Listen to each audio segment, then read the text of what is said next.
ओम शांति। आज की मुरली शुरू करते हैं। आज है 8 फरवरी।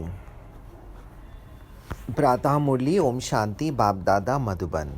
मीठे बच्चे, तुम खुदाई खिदमतगार सच्चे सैल्वेशन आर्मी हो। तुम्हें सबको शांति की सैल्वेशन देनी है।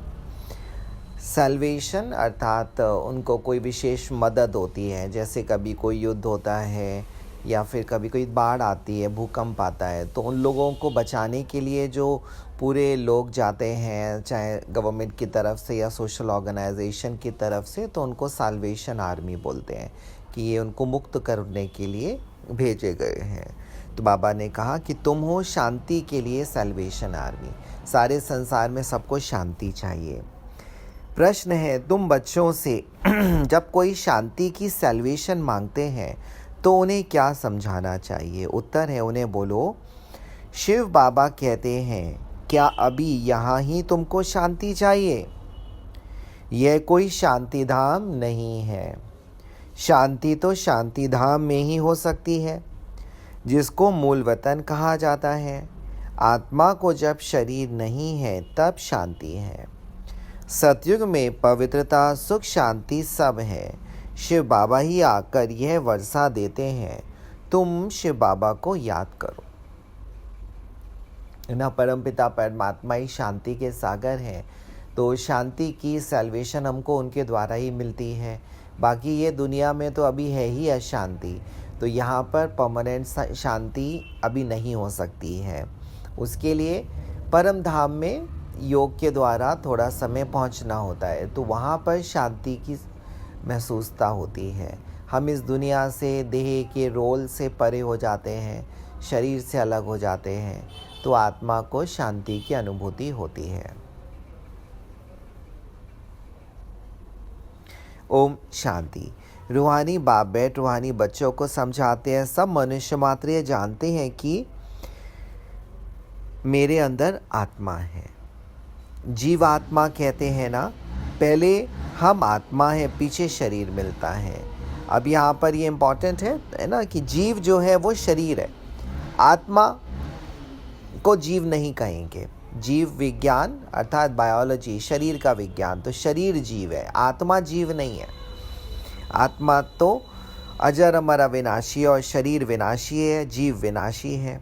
कोई ने भी अपनी आत्मा को देखा नहीं है, सिर्फ इतना समझते हैं कि आत्मा है। जैसे आत्मा को जानते हैं, देखा नहीं है, वैसे परम पिता परमात्मा के लिए भी कहते हैं परम आत्मा माना परमात्मा। परंतु उनको देखा नहीं है, ना अपने को ना बाप को देखा है। कहते हैं कि आत्मा एक शरीर छोड़ दूसरा लेती है, परंतु यथार्थ रीति नहीं जानते। 84 लाख योनियाँ भी कह देते हैं, वास्तव में 84 जन्म हैं, परंतु यह भी नहीं जानते कि कौन सी आत्माएं कितने जन्म लेती हैं। आत्मा बाप को पुकारती है, परंतु ना देखा है ना यथार्थ रीति जानती हैं। पहले तो आत्मा को यथार्थ रीति जानते, तब बाप को जानते हैं। तो पहले खुद को जब जानते हैं तभी खुदा को जान सकते हैं। अपने को ही नहीं जानते तो समझाए कौन? इसको कहा जाता है सेल्फ रियलाइज करना। शिव बाबा बिगड़ तो कोई करा ना सके। आत्मा क्या है, कैसी है, कहाँ से आत्मा आती है, कैसे जन्म लेती है, कैसे इतनी छोटी आत्मा में 84 जन्मों का पाठ भरा हुआ है, ये कोई भी नहीं जानते। अपने को नहीं जानते तो शिव बाबा को भी नहीं जानते। ये लक्ष्मी नारायण भी मनुष्य का मर्तबा है ना, इन्होंने यह मर्तबा कैसे पाया, ये कोई भी नहीं जानते। जानना तो मनुष्य को ही चाहिए ना। कहते हैं ये वैकुंठ के मालिक थे, परंतु उन्होंने ये मालिकपना लिया कैसे, फिर कहाँ गए, कुछ भी नहीं जानते। अब तुम तो सब कुछ जानते हो, पहले कुछ भी नहीं जानते थे। जैसे बच्चा पहले जानता है, क्या पूछ रहे बाबा, क्या बच्चा पहले जानता है कि वह बैरिस्टर क्या होता है? पढ़ते पढ़ते बैरिस्टर बन जाता है। तो ये लक्ष्मी नारायण भी पढ़ाई से बने हैं। बैरिस्ट्री डॉक्टरी आदि सबके किताब होते हैं ना, इनका किताब फिर है गीता, है ना। लक्ष्मी नारायण बनने का जो किताब है वह है भगवत गीता। यह भी किसने सुनाई, राजयोग किसने सिखाया, यह कोई नहीं जानते। उसमें नाम बदल लिया है, शिव जयंती भी मनाते हैं, वही आकर तुमको कृष्णपुरी का मालिक बनाते हैं। श्री कृष्ण स्वर्ग का मालिक था, परंतु स्वर्ग को भी नहीं जानते हैं। नहीं तो क्यों कहते कि श्री कृष्ण ने द्वापर में गीता सुनाई। श्री कृष्ण को द्वापर में ले गए हैं, लक्ष्मी नारायण को सतयुग में ले गए हैं, राम को त्रेता में ले गए हैं। उपद्रव लक्ष्मी नारायण के राज्य में नहीं दिखाते हैं। श्री कृष्ण के राज्य में कंस और राम के राज्य में रावण आदि दिखाए हैं। ये किसी को पता नहीं कि राधे कृष्ण ही लक्ष्मी नारायण बनते हैं। बिल्कुल ही अज्ञान अंधियारा है। अज्ञान को अंधियारा कहा जाता है, ज्ञान को रोशनी कहा जाता है। अब सोजरा करने वाला कौन है? वह है बाप। ज्ञान को दिन, भक्ति को रात कहा जाता है। अभी तुम समझते हो, यह भक्ति मार्ग भी जन्म जन्मांतर चलता आया है। सीढ़ी उतरते आए हैं, कला कम होती जाती है, मकान नया बनता है, फिर प्रतिदिन प्रतिदिन आयु कम होती जाएगी। 3/4 पुराना हुआ तो उनको पुराना ही कहेंगे। बच्चों को पहले तो यह निश्चय चाहिए कि यह सर्व का बाप है, जो ही सर्व की सद्गति करते हैं। सर्व के लिए पढ़ाई भी पढ़ाते हैं, सर्व को मुक्ति धाम ले जाते हैं। तुम्हारे पास एम ऑब्जेक्ट है, तुम यह पढ़ाई पढ़कर जाए अपनी गद्दी पर बैठेंगे, बाकी सबको मुक्ति धाम में ले जाएंगे। चक्र पर जब समझाते हो तो उसमें दिखाते हो कि सत्युग में ये अनेक धर्म है नहीं, है ना। सत्युग में तो एक ही धर्म होता है, आदि सनातन देवी देवता धर्म। उस समय ये आत्माएं निराकारी दुनिया में रहती हैं। यह तो तुम जानते हो कि ये आकाश पोलार है।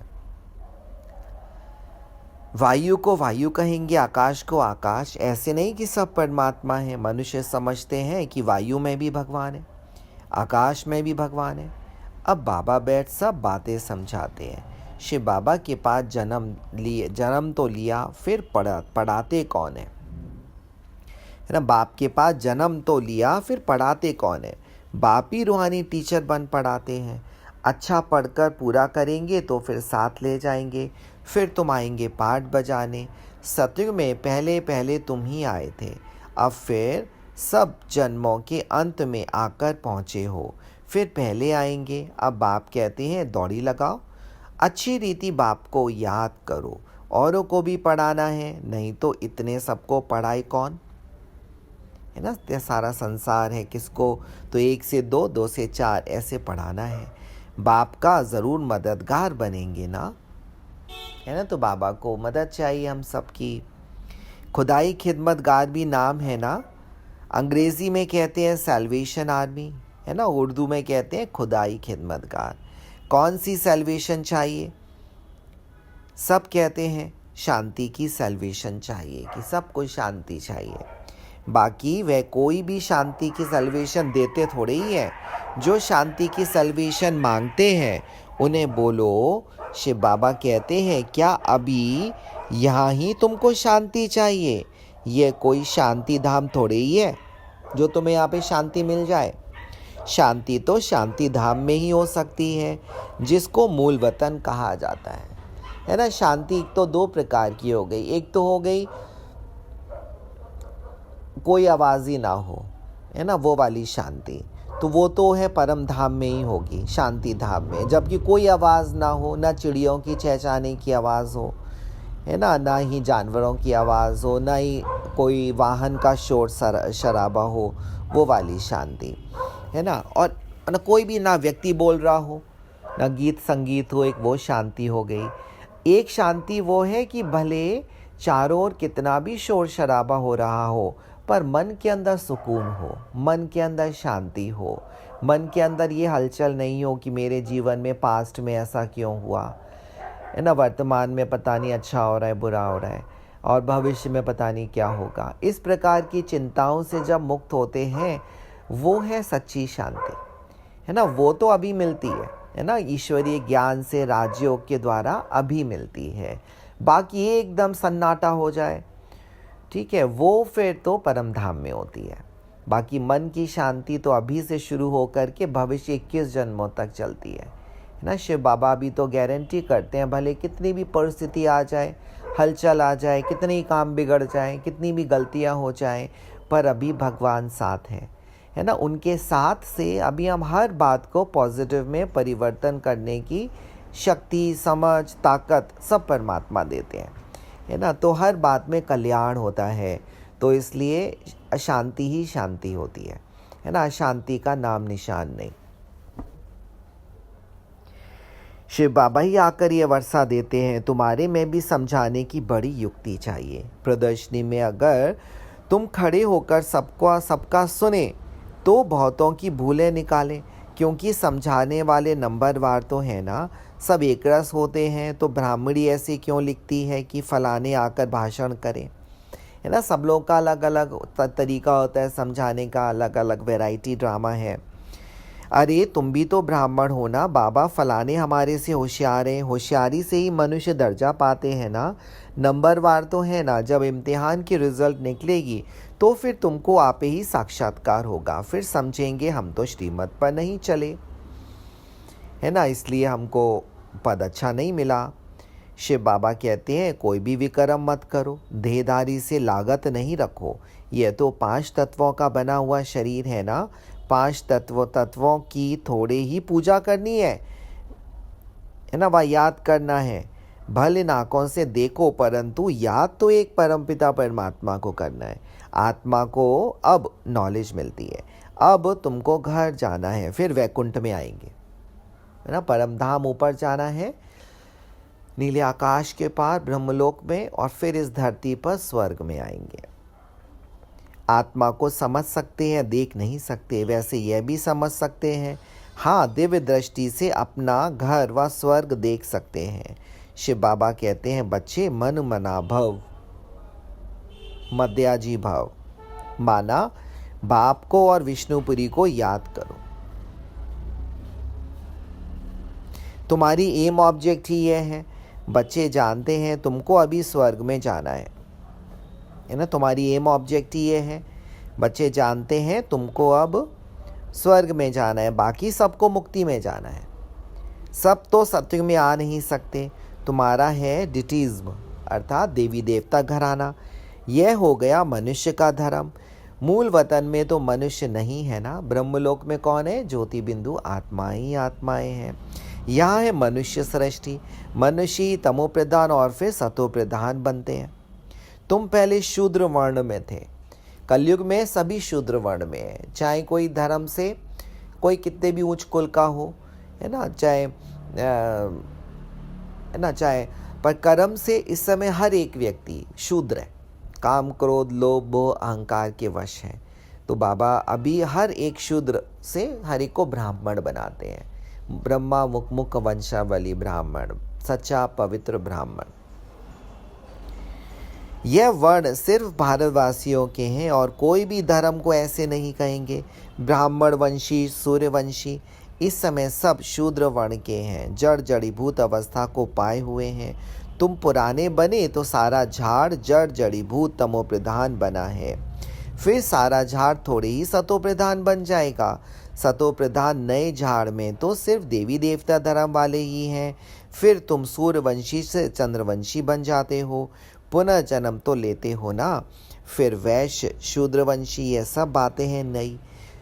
तुमको पढ़ाने वाला ज्ञान का सागर है, वही पतित पावन सर्व का सद्गति दाता है। शिव बाबा कहते हैं तुमको ज्ञान मैं देता हूँ, तुम देवी देवता बन जाते हो, फिर ये ज्ञान रहता नहीं है। ज्ञान दिया जाता है अज्ञानियों को। अभी मनुष्य अज्ञान अंधियारे में है, तुम हो सोचरे में। इनके 84 जन्मों की कहानी तुम जानते हो, तुम बच्चों को सारा ज्ञान है। मनुष्य तो कहते भगवान ने यह सृष्टि रची ही क्यों, क्या मोक्ष नहीं मिल सकता? अरे यह तो बना बनाया खेल है, अनादि ड्रामा है ना। तुम जानते हो आत्मा एक शरीर छोड़ जाकर दूसरा लेती है, इसमें चिंता करने की दरकार ही क्या है?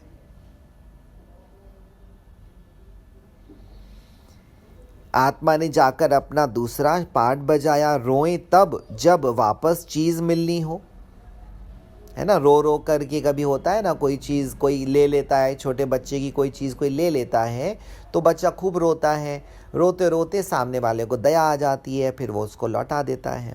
तो आत्मा सोचती है, लोग भी सोचते हैं, कोई व्यक्ति ने शरीर छोड़ दिया तो शायद रोएंगे तो शायद भगवान लौटा देंगे, है ना। पर बाबा कहते हैं ऐसे तो होता नहीं है, वापस तो आती नहीं है, फिर रोने से क्या फ़ायदा। अभी तुम सबको मोह जीत बनना है ना। मोह जीत डिटैच्ड, न्यारे, तो उसमें एक्टिंग का भाव रहना चाहिए कि सभी की जो एक्टिंग है, रोल बजाया और फिर वो गए, फिर आएंगे कोई दूसरे रूप में। इसमें तो दुख है, कब्रिस्तान से मोह क्या रखना है, इसमें तो दुख ही दुख है। आज बच्चा है, कल बच्चा भी ऐसा बन जाता है जो बाप की पाग उतारने में भी देरी ना करे, है ना। बाप मन अपने पिता की पगड़ी उतारने में भी देरी ना करे, है ना। तो शिव बाबा से भी लड़ पड़ते हैं, है ना, सॉरी, बाप से भी लड़ पड़ते हैं, है ना, पिता से भी लड़ेंगे आजकल तो, है ना, हर चीज़ होती है। इसको कहा जाता है निधन की दुनिया। कोई धनी दौड़ी है नहीं जो शिक्षा दे, कोई भी ऐसा नहीं जो शिक्षा दे। बाप जब ऐसी हालत देखते हैं, है ना, शिव बाबा जब ऐसी हालत देखते हैं तब आकर सबको धन का बनाते हैं।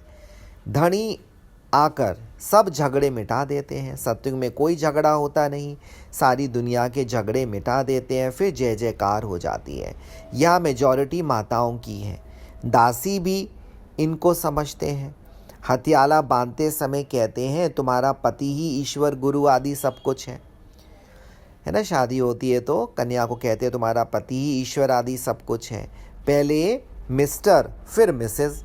अब शिव बाबा आकर माताओं को आगे रखते हैं, है ना। तभी पहले, फिर अब देखो ना, देवियों के नाम पहले होते हैं, सीताराम, राधे कृष्ण, लक्ष्मी नारायण। तुमको बाप सब कायदे सिखला रहे हैं। मोहजीत राजा की एक कथा है, यह सब बनाई हुई कहानियाँ हैं। मैंने मोहजीत राजा की जो कहानी है ना, कि उनके बच्चे को मार डाला, मैंने उसको नाटक किया कि बच्चे को कोई शेर ने खा लिया है, और खून से भिगाई हुई शर्ट उनकी राजा के पास ले गए, तो सब ने कोई ऐसा दुख नहीं जताया, है ना। तो सिद्ध हुआ कि अच्छा मोहजीत है। तो बाबा कह रहे बनाई हुई कहानियाँ हैं, कथा हैं। सत्युग में तो अकाली मृत्यु होती ही नहीं कि बेसमय कोई मर जाए, समय पर एक शरीर छोड़ दूसरा ले लेते हैं। साक्षात्कार हुआ, अब यह शरीर बूढ़ा हुआ है, फिर नया लेना है, छोटा बच्चा जाकर बनना है। खुशी से शरीर छोड़ देते हैं, खुशी होती है वहाँ पर। जैसे यहाँ पे नया कपड़ा पहनना होता है ना, तो खुशी होती है, पुराना कपड़ा झट उतारेंगे और नया कपड़ा पहन लेंगे। तो ऐसे वहाँ पे नया शरीर मिलने की खुशी होती है, तो फट से पुराना छोड़ देते हैं। यहाँ तो बल कितने भी बूढ़े होंगे, रोगी होंगे, और समझेंगे भी कि कहाँ यह शरीर छूट जाए तो अच्छा है ना, वो कि फिर भी मरने के समय रोएंगे ज़रूर है ना। तो बाबा कहते हैं अभी तुम ऐसी जगह चलते हो जहाँ रोने का नाम नहीं है, वहाँ तो खुशी ही खुशी रहती है। तुमको कितनी अपार बेहद की खुशी रहनी चाहिए। अरे तुम फिर विश्व के मालिक बनते हो। भारत सारे विश्व का मालिक था, अभी टुकड़ा टुकड़ा हो गया है। तुम ही पूज्य देवता थे, फिर पुजारी बनते हो। भगवान थोड़े ही आप ही पूज्य, आप ही पुजारी बनेंगे। अगर वह भी पुजारी बने तो फिर पूज्य कौन बनाए, है ना। तो शिव बाबा पुजारी नहीं बनते हैं। ड्रामा में शिव बाबा का पार्ट ही अलग है, ज्ञान का सागर एक है, उस एक की ही महिमा है। जबकि ज्ञान का सागर है तो कब आकर ज्ञान देवे, है ना। ज्ञान का सागर उन्हें कहते हैं तो कब आके ज्ञान देते हैं। जो सदगति हो, ज़रूर यहाँ धरती पर आना पड़े ना। पहले तो बुद्धि में यह बिठाओ कि हमको पढ़ाने वाला कौन है। बाबा कहते पहले तो बुद्धि में यह बिठाओ कि हमको पढ़ाने वाला कौन है। ये बहुत ज़रूरी है, ये समझ में आ जाए कि पढ़ा कौन रहा है। जैसे कोई की स्पीच है, अब वो स्पीच यदि ये मालूम पड़ जाए कि अच्छा वो राष्ट्रपति ने या प्रधानमंत्री ने दी है, या फिर आप मेरा जो सबसे कोई श्रेष्ठ है, कोई बहुत ऊंचे पद वाला है, उसने दी है, तो रुचि से सुनेंगे और समझेंगे अच्छा कोई अरे गहरे चलते फिरते किसी व्यक्ति ने ये भाषण दिया है तो नहीं सुनेंगे, रुचि नहीं होगी। तो इसलिए ये बात पर विश्वास करना और ये बात को बुद्धि में बार बार बिठाना, रिवाइज करना कि पढ़ाने वाला कौन है, ये परमपिता परमात्मा का ज्ञान है, परमपिता परमात्मा की मुरली है। इस मुरली से मेरे हर समस्या का समाधान होने वाला है, मेरी हर परेशानी का हल होने वाला है, मेरी सारी बीमारियां ठीक होने वाली हैं, धन की कमी ठीक होने वाली है ना, संबंधों की परेशानियां ठीक होने वाली हैं, जन्म जन्मांतर की हर बात का समाधान इससे होने वाला है। तो फिर रुचि जागृत होगी, है ना। मन को हमें पढ़ाना होता है, मोटिवेट करना होता है समझ से, है ना। बुद्धि से समझ लिया, अब मोटिवेट तो हमको बुद्धि के द्वारा मन को करना होता है बार बार, है ना। तो उसकी भी युक्ति बाबा बताते हैं ना कि ये बार बार बताओ कि कौन पढ़ा रहा है। मन को पूछो बार बार, मन तुम्हें रोज़ कौन पढ़ाता है, किसकी मुरली सुनते हो, है ना। धरती पर कौन आ चुका है। तो ये बात पक्का करेंगे तो, है ना, फिर बुद्धि एकाग्र हो जाएगी, पर मन भी एकाग्र हो जाएगा। त्रिमूर्ति गोला और झाड़, है ना। त्रिमूर्ति ब्रह्मा विष्णु शंकर वाला चित्र है, ऊपर में शिव हैं। गोला अर्थात सृष्टि चक्र, सतयुग त्रेता द्वापर कलयुग, है ना। द्वापर आता है, फिर कलयुग और फिर सतयुग आता है। और झाड़ का कल्प वृक्ष, जिसमें जड़ में शिव बाबा हैं, फिर आदि सनातन धर्म, उससे फिर बाकी सारे धर्म निकले हैं। तो सभी धर्मों का पूरी दुनिया की कहानी है उसके अंदर। तो यह है मुख्य चित्र। झाड़ को देखने से ना, कल्प वृक्ष को देखने से झट समझ जाएंगे हम तो फलाने धर्म के हैं, हम सतयुग में, मतलब हम तो फलाने धर्म के हैं। लेकिन ये समझ आएगा कि सतयुग में कौन आते हैं, त्रेता में कौन आते हैं, द्वापर में कौन आते हैं, ठीक है, क्योंकि सब अलग अलग धर्म की शाखाएं हैं उसके अंदर। यदि हमको सतयुग में आना है तो सतयुग जैसे हमको संस्कार धारण करने पड़ेंगे, है ना। सतयुग में जैसे संस्कार थे, जैसे शुद्धता थी, पवित्रता थी, तो वो जो परमात्मा अभी सिखा रहे हैं वो फिर हमको धारण करना पड़ेगा।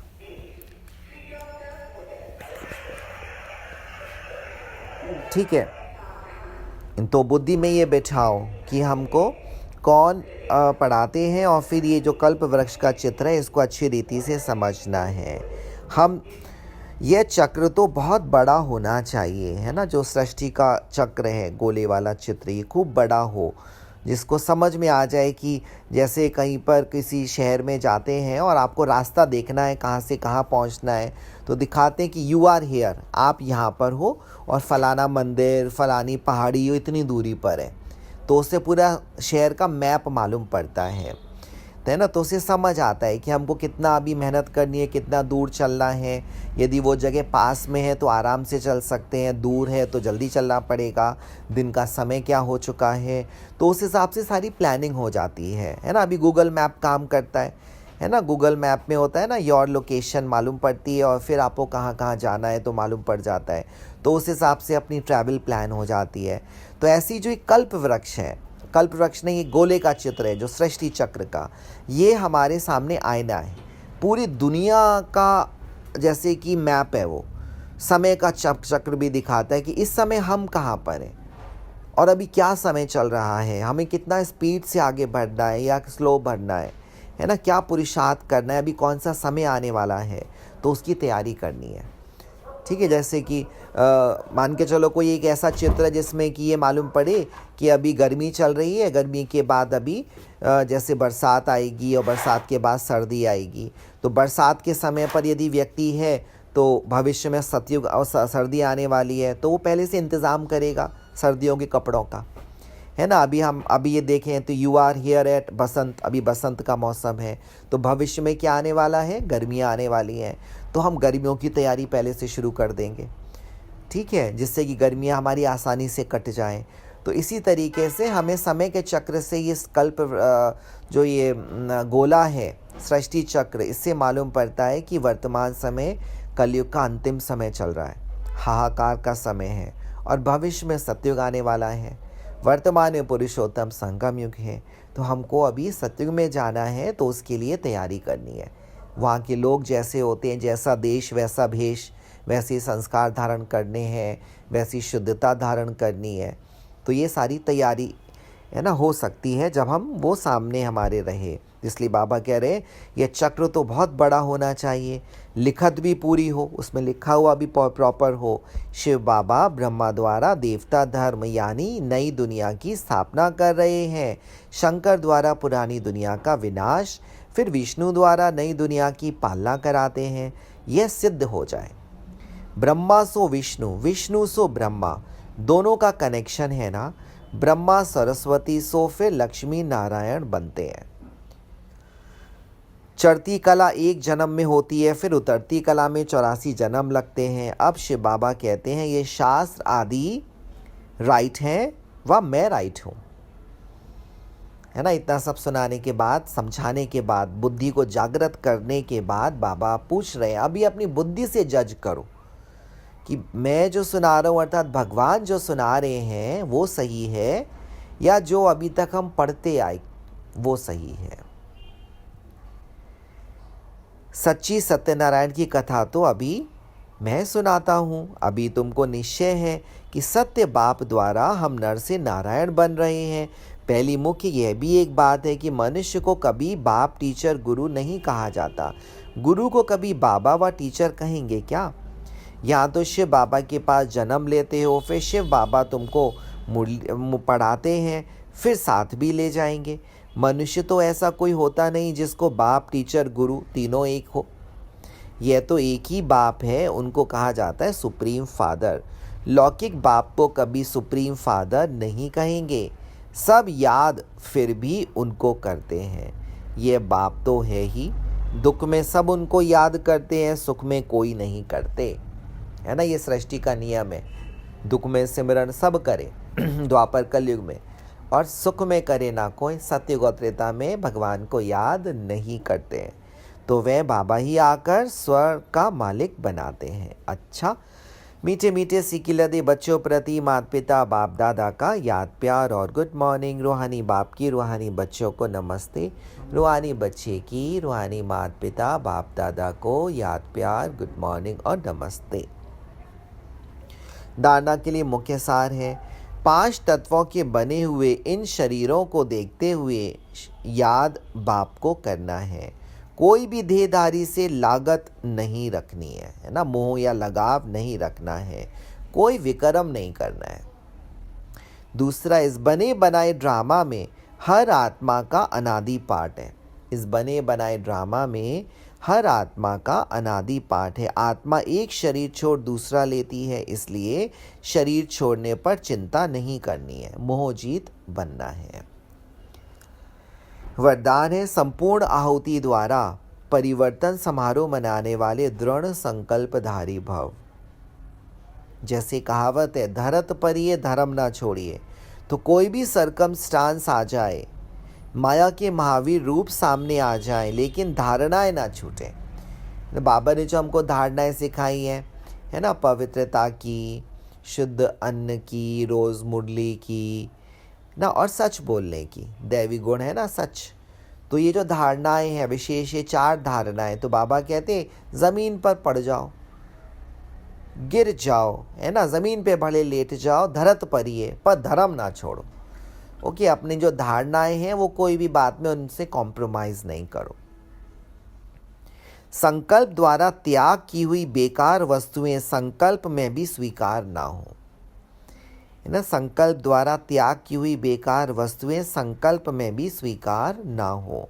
सदा अपने श्रेष्ठ समान, श्रेष्ठ स्मृति और श्रेष्ठ जीवन के समर्थी स्वरूप द्वारा श्रेष्ठ पाठधारी बन श्रेष्ठता का खेल करते रहो।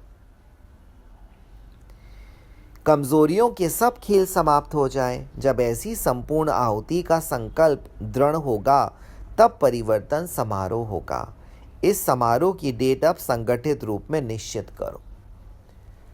ठीक है, तो ये कि सभी का एक जैसी धारणा इतने समय तक लगातार रहे, तो उसकी डेट फिक्स करो कि इस तारीख तक हर एक को सारी धारणाएं संपूर्ण रूप से पालन करनी है ना। तो ऐसे ये डेट फिक्स करें सभी। स्लोगन है, रियल डायमंड बनकर अपने वाइब्रेशन की चमक विश्व में फैलाओ, सच्चा हीरा बनकर। अव्यक्त इशारा है, एकांत प्रिय बनो, एकता और एकाग्रता को अपनाओ, साधारण सेवाएं करना ये कोई बड़ी बात नहीं, लेकिन बिगड़ी को बनाना, अनेकता में एकता लाना, ये है बड़ी बात। बाप दादा यही कहते हैं कि पहले एक मत, एक बल, एक भरोसा और एकता, साथियों में, सेवा में, वायुमंडल में हो। ओके, तो इसके लिए कैसे होगा? जब एक मत होंगे, एक मत, एक परमात्मा की श्रीमत में जब एक मत होंगे, है ना। कहते हैं मेरी मानो, वो कहेंगे मेरी मानो, ना मेरी ना तेरी, एक परमपिता परमात्मा की। सब एक परमपिता परमात्मा की मानने लग जाए ना, तो सब एक मत हो जाएंगे। तो वो विधि है, भगवान को बीच में ले आओ, हर एक के बीच में परमात्मा आ जाए, तो वो एक ऐसा ग्रीस का काम करते हैं जो सारी फ्रिक्शन ख़त्म हो जाती है ना। सारा घर्षण, सारा लड़ाई झगड़े ख़त्म होते हैं, एक मत हो जाती है, तभी फिर एकता होगी। अच्छा, ओम शांति, ओम शांति, ओम शांति। ओम की ध्वनि करते हैं। आज है शनिवार। शनिवार को लाल रंग, लाल रंग सर्व शक्तियों का प्रतीक है, विशेष, जैसे सामना करने की शक्ति, कैसी भी परिस्थिति आ जाए पर सामना करने की ताकत हो, है ना, हिम्मत हो। दूसरा है सहयोग शक्ति, है ना, हमें हर एक को सहयोग करना है ना, विशेष परमपिता परमात्मा को सहयोग करना है। बाबा ने कहा ना, तुम्हें अब बाबा को अभी बच्चों की मदद चाहिए, है ना। तो स्वयं का जीवन बनाना, अच्छा बनाना, और फिर अपने जीवन द्वारा दूसरों को प्रेरणा देना, उनको भी ईश्वरीय ज्ञान का परिचय कराना, ये है सहयोग देना बाबा को। तो खुद सारी धारणाओं पर चलते रहना, ये बाबा को सहयोग देना है। तो ये धारणा हमारे जीवन में आ रही है। महसूस करें अपने सिर के ऊपर एक लाल रंग का मणिक, रूबी चमक रहा है, बहुत सुंदर। परम धाम से शिव बाबा की लाल रंग की किरणें उस पर पड़ रही हैं, और उससे फिर सारे विश्व में सभी आत्मा रूपी मणियों पर पड़ रही हैं। सभी चमकती हुई मणियाँ बनते जा रहे हैं, लाल रंग की मणियाँ। सबसे पहले एशिया, ओम ध्वनि करेंगे।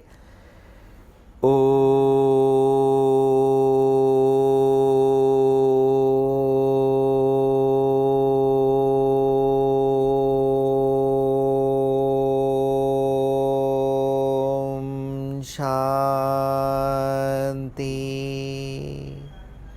Europe, Om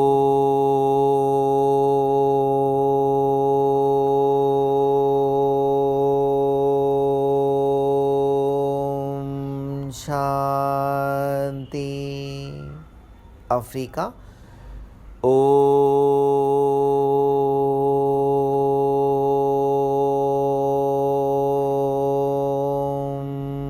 Shanti. North America, Om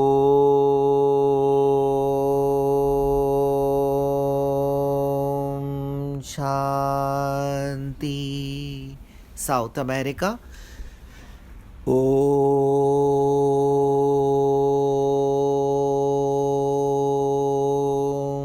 Shanti. Antarctica, ओम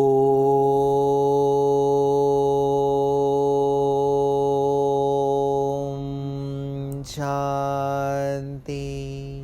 ऑस्ट्रेलिया, ओम